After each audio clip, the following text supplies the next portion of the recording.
The following program presents principles designed to promote good health and is not intended to take the place of personalized professional care.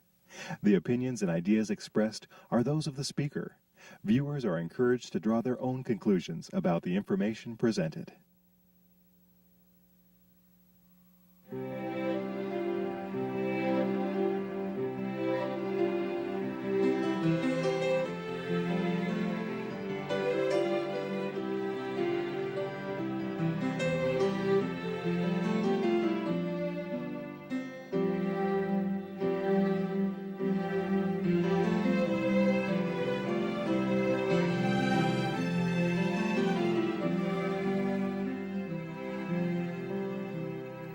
Hello and welcome to Health for a Lifetime. Today we're going to be talking with Dr. John Clark.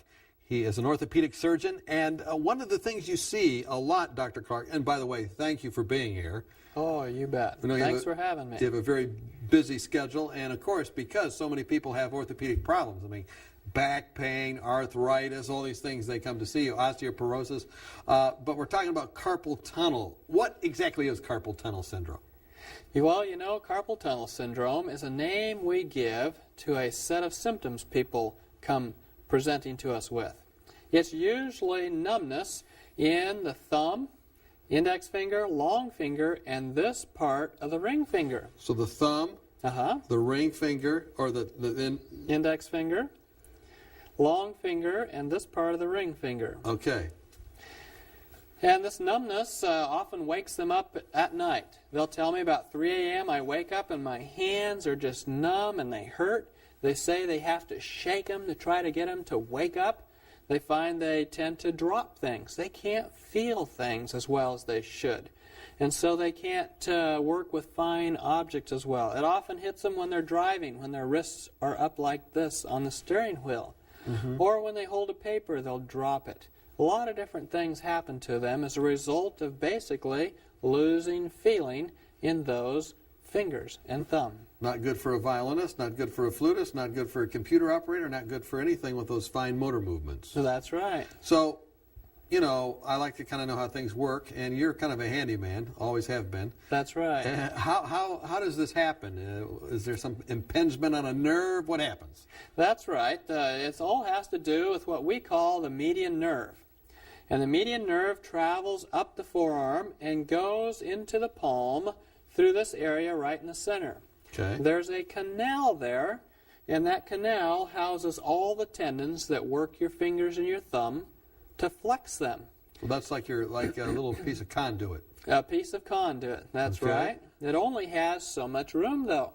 And if the room for all these structures starts to decrease, it's usually the nerve which begins to complain about it. I see. So that's what happens. Any other causes for that? I mean, what causes it to shrink? The tissues here are especially vulnerable to different types of activity at work. One of the things we found, although it's somewhat debated, is that repetitive motion tends to cause carpal tunnel. And that is using the wrist a lot, doing the same thing, putting the same screw in the same hole on the same object time after time, assembly line work. I see. And then there are certain positions, we call it ergonomics, that are prone to carpal tunnel syndrome. Like? Where you have your wrist bent way over when you have to work. What would that be? Tennis? Well, not necessarily tennis, but if you're running a screwdriver like this, or maybe you're working a knob like this, or you have to have your wrist back like this, so you're working on the ceiling or something. Any place where your wrist is way flexed or way extended tends to decrease the space in the carpal canal, causing pressure on the median nerve, and you get the carpal tunnel syndrome. So, I mean, my sister has had carpal tunnel, but, you know, she's like, she does, you know, parties where she prepares a lot of food. She does a lot of mixing. She does all these, and so that's probably maybe related to the situation. It can be. It very much can be. There's also other factors that are related. People who have stress on their job are more apt to get carpal tunnel. Why is that? That's because this is a nerve, and of course stress affects your nerves, and sometimes we're not exactly sure why it happens that way. There is one hypothesis out there, and that is that the sympathetic and parasympathetic systems, which control the blood supply of the nerves, shut down the blood supply to the nerve as a result of stress. The body is shutting off the blood to the periphery. And we kind of see that. People who are stressed out might have white fingers or cold hands. It's because the blood supply has been shut down to those areas. So you say that in other words, some emotional or stress-related factors, ergonomics, or in other words, positions at work, repetitive trauma, and then you mention also confounding diseases. What do you mean by that?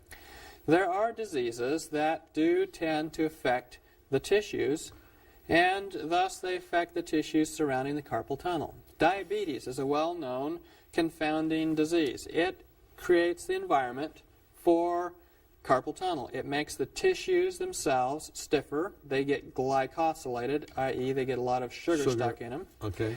And then that also affects little vessels, small vessels that go to the nerve, that go to the tissues. And so the tissues become stiff, they become glycosylated, they become hypoxic, and as a result, they become stiffer. They become more acidotic. And that is a problem for those tissues that surround the carpal canal. There's other diseases, one associated with drinking too much, and that is amyloidosis. It's the deposition of extra tissue elements in the area we're talking about. And when the canal, which is only so big, has to house something besides nerve and tendon, the space for each structure becomes smaller. So how does that alcohol lay that deposit down? It goes through the bloodstream and then it just kind of goes into the third space there and leaves refuse? Is that what you mean? No, it's actually related more to the kidneys and the effect of alcohol in the rest of the body. Amyloid is kind of a material that is collected in the tissues as a result of breakdown in other body parts. Okay. So it's secondary to drinking and its impact on the kidney and all that. That's right. All right, so how can I know for sure? Maybe, some people have a diabetic neuropathy, which is probably different than carpal tunnel, or maybe they have other reasons that they have numbness. Maybe they have some kind of impingement in a joint or something. But how can you tell for sure that it's that conduit area you're talking about of carpal tunnel? First thing you want to do is go see your doctor. And they'll do a diagnosis on you. There's a number of different tests they use, physical exam tests, that help them decide if what you're feeling is really carpal tunnel or not. And when they get through with all those physical exams, they will also, if they want to know for sure, order what's called an EMG. This is a test that usually a neurologist performs, where they study the nerve conduction across the carpal canal. Mm-hmm.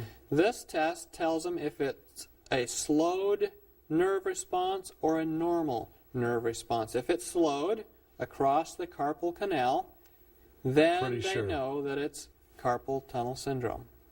Have you ever had carpal tunnel syndrome?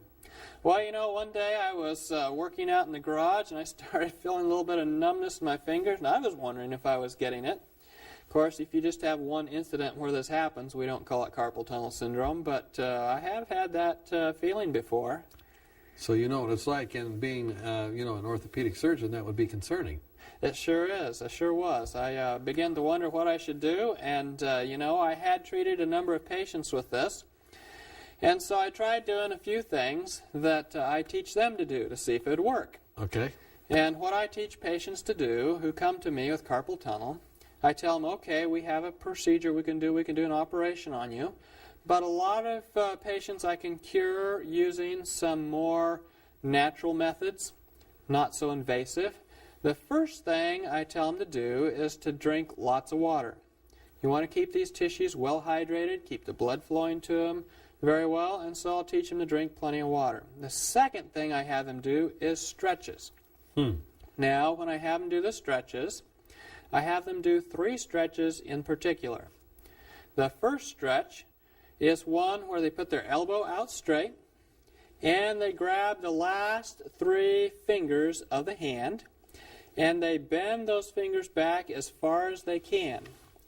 When you do that, you're stretching. Ooh. Yeah, feels good, huh? No, that's not something Maybe I can stick some needles in my eyes at the same time. No. Keep your elbow real straight while you do it, Don. Like that? That's right. And when you're doing that, you'll feel the stretch all the way up here.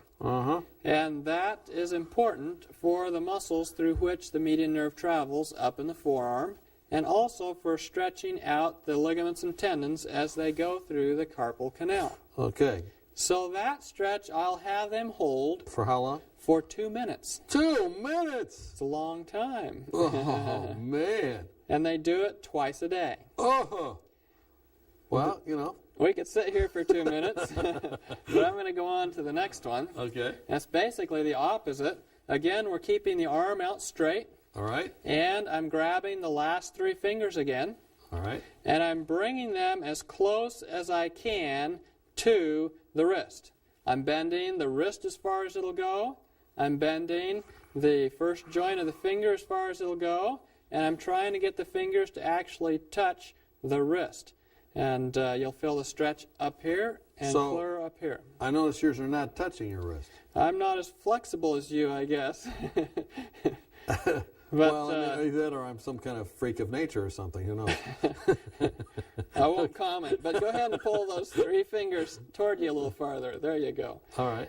All right, so that's the second one. Okay. Again, hold it for 2 minutes. 2 minutes. Twice a day. Twice a day. And that's a stretch. Now, the third one's probably the most important. I guess I saved the best to last, or maybe we say the third's the charm. Put the hand out like this.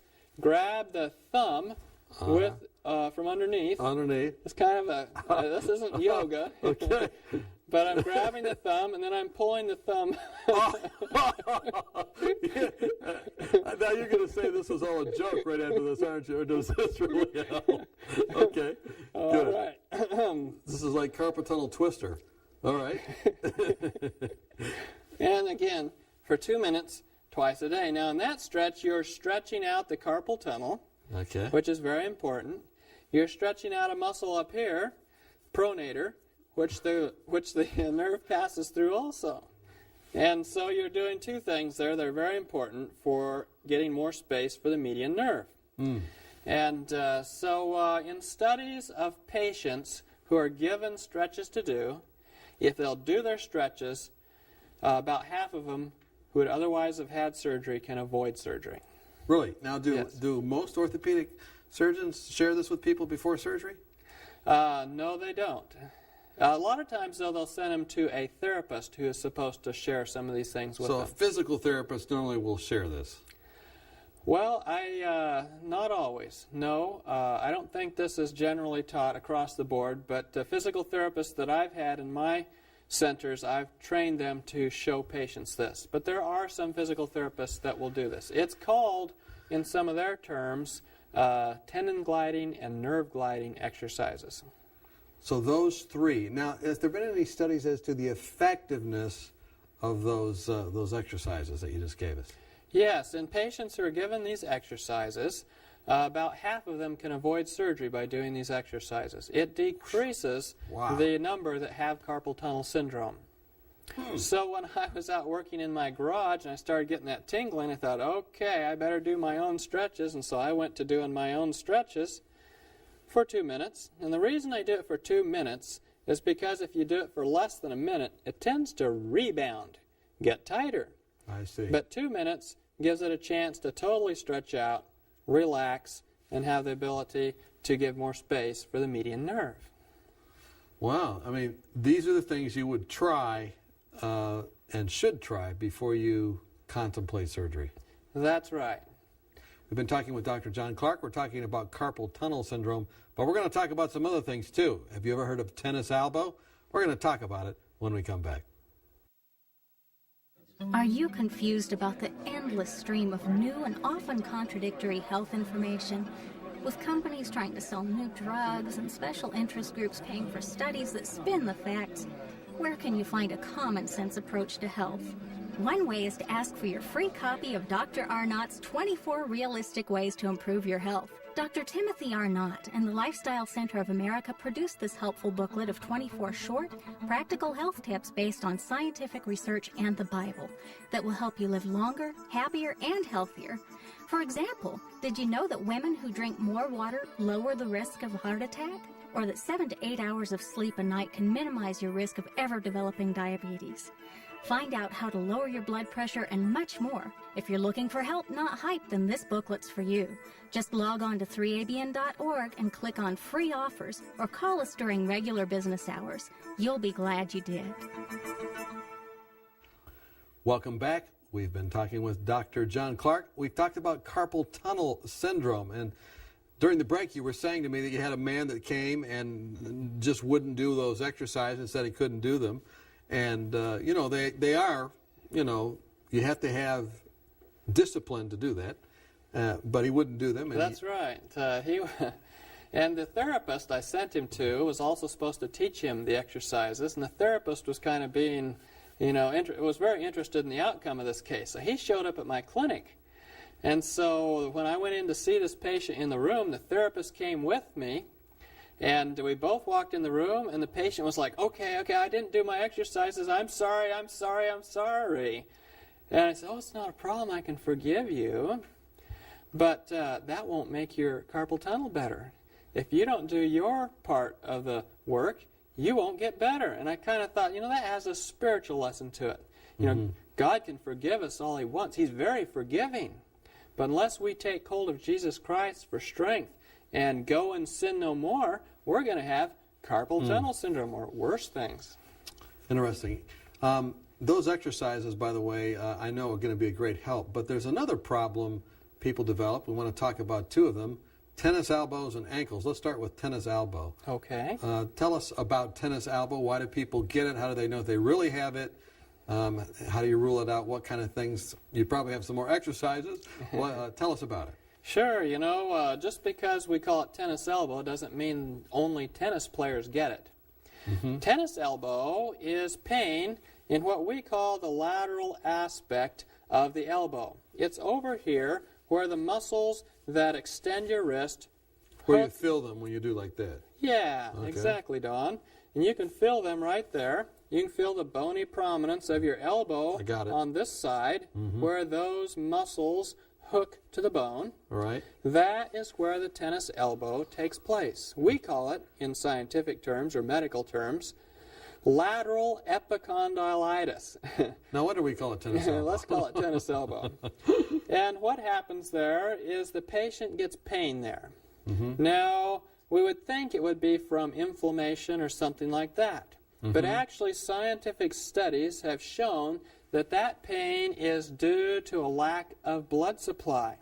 We call it ischemic pain, kind of like pain you get in your heart when you lose blood supply to your heart, a heart attack, or a myocardial infarction. This area is especially prone to that because the vessels there aren't very big. There's not a good blood supply. And so a area of the tissue tends to be vulnerable. What happens as a person overuses that area, the body's ability to keep up with the lactic pain, acid or the buildup there? Yeah, the lactic acid, the pain, the strain, and pretty soon you end up with a sore area. Now, it's not necessarily easy to treat, and there's a lot of things in the literature that have discussed anything from injections of both steroids or even blood to doing surgery on the area. Well, I see these people that wear these big bands. Yes, and the bands are also used.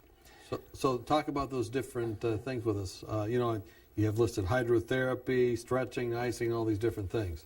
That's right. When a patient comes to me and they have a pain in their elbow that I decide is tennis elbow, I put them on a program designed to reestablish good blood supply to that area. Okay. And so I will do the stretching just like we talked about for carpal tunnel, but mainly the one where you're taking the fingers and pulling them to the wrist. Okay. This is causing the stretch on the muscles that attach to the lateral epicondyle, the area where the tennis 2 minutes elbow. again. 2 minutes again. Okay. But then I have them do what the therapists call contrast baths. Contrast baths. We call it hydrotherapy or hot and cold. Okay. What that consists of, I have them put their elbow in a bucket of hot water up as high as they can. How long? for 3 minutes. How hot? As hot as they can stand, or if you want to check the temperature, somewhere around 104 degrees is fine. Okay. Just don't burn their elbow off. Don't burn the elbow. Right. And then after it's been in there for 3 minutes, I'll turn around and have them put it in a bucket of ice water, Ooh. preferably with a few ice cubes floating around. Okay. And then back to hot water again for 3 minutes. Cold water for 1, hot water for 3, cold water for 1, and they end with the cold water. And they So do that's that 3 times? 3 times, Okay. and do it 2 or 3 times a day. So how many minutes again in the hot? 3 minutes on the hot, And how many in the cold? 1 minute on the cold. 3, 1. 3, 1. 1. Okay. That's 3 right. times. Yeah. Okay. 3 times a day. 3 times a day would be good, at least twice a day. Okay. And then what next do you do? Well, let me talk a little bit about why that works, because it's important to understand so that people don't think this is hocus pocus.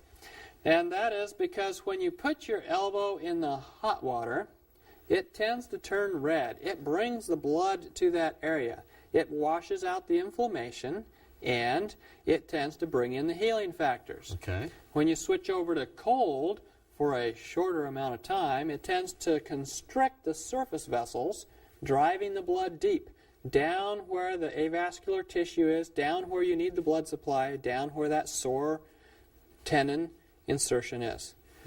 When you go back and forth, it tends to pump the tissue a bit.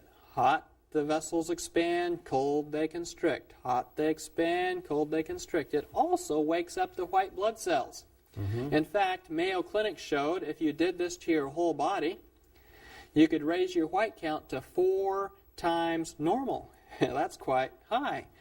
So you could really fight the infections off. That's right. That's kind of like the polar bear club, you know, the guys that get in the sauna and then go jump in the lake that has ice on it.